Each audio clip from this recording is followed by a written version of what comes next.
We're going to begin reading selections from Marx and Engels' Communist Manifesto, classic work of political pamphleteering, you might say. I mean, Marx and Engels are revolutionaries, and they're living in a revolutionary time. This is published 1848. It is a time in Europe, many parts of Europe, of revolution, of social unrest, of political change, and they are in the middle of it as communists trying to change the world, change societies. So this is meant to really push things along, this work. It is not a work that they meant to be perhaps read in the way we're reading it, which is in a detached, critical way. This is a political pamphlet in the sense they wanted to get this distributed. They wanted people to understand what communism was, and they wanted to further the communist revolution.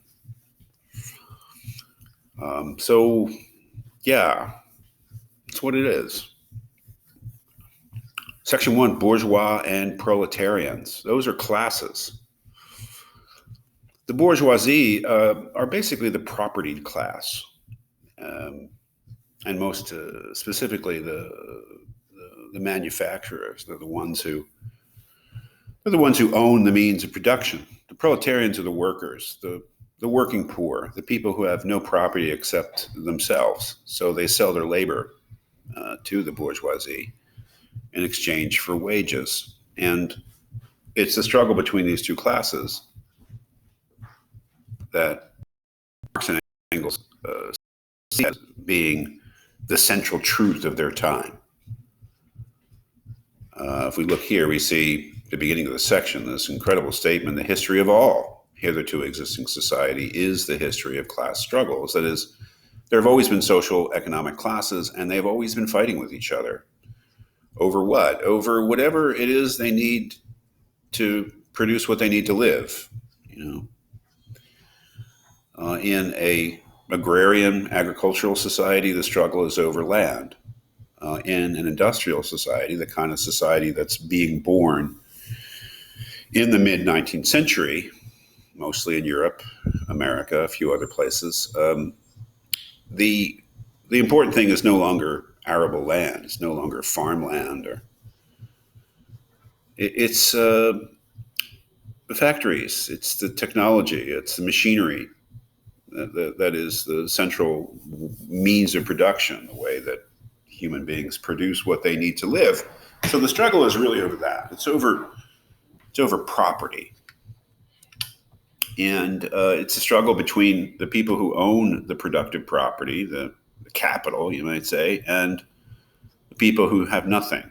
And this work is a way of, sort of from Marx and Engels' point of view, pointing out how industrial society works and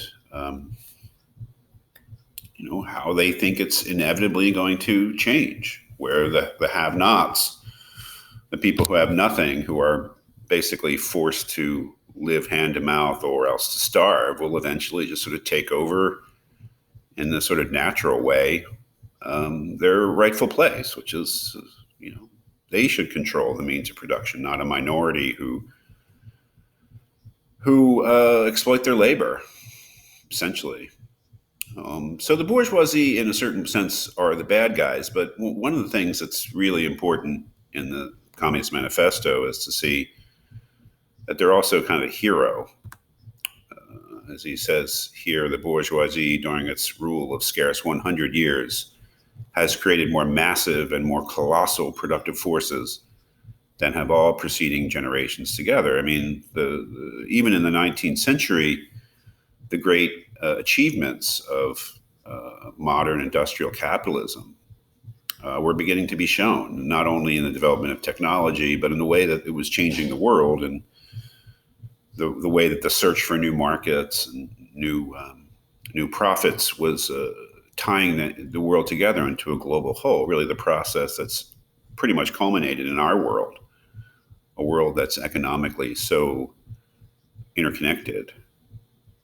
Really had begun, almost 200 years ago, to really be a truth.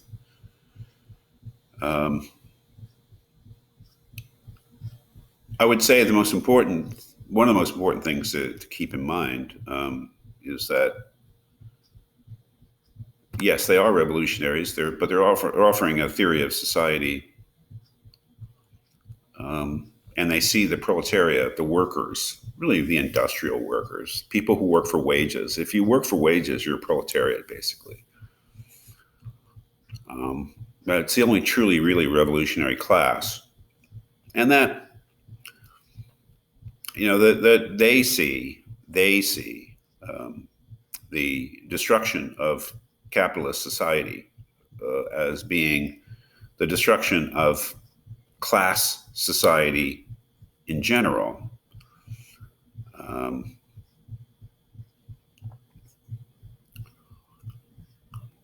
that is, um, the whole thing rests on wages, right? The essential conditions for the existence and for the sway of the bourgeois class is the formation and augmentation of capital, wealth. The condition of capital is wage labor. That is, the whole source of wealth, they think, in industrial society is exploiting the labor, using the labor of the proletariat to create wealth, and then keeping all of that for oneself. The communist revolution, as they imagined it in 1848, would be the proletariat simply refusing to any longer have their labor exploited. They would keep the fruits of their labor.